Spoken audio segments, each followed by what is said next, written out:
Can you tell us a little bit about where did that impetus, that impulse, that desire to serve coming from? Is that always been there, or is it more of a cultivated superpower that you have developed over time? Yeah, I mean, you think that there's a lot that I don't know. There's so much mystery around how we end up the way that we actually end up.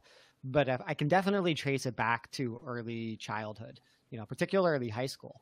I had a really interesting high school called Chamisa Mesa High School in Taos, New Mexico, where I grew up.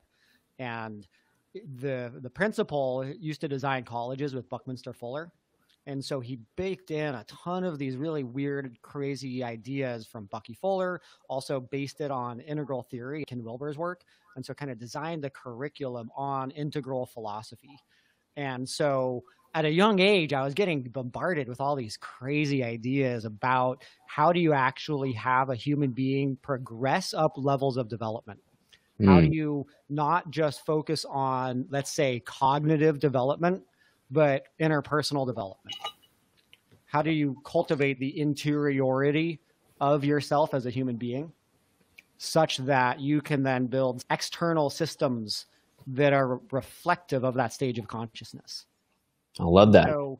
So I think that my brain started getting mutated from a young age around these concepts and ideas, and then it played out in a really weird, completely non-linear career path.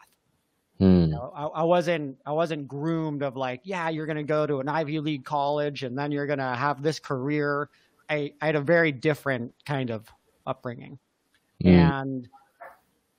And I think that pursuit of transformational work, of transcendence, of development from a young age led me to a place where, okay, cool. Well, what do you do when you collect all these tools? What do you do when you start to learn, wow, there's simple communication patterns that can make all the difference in relationships.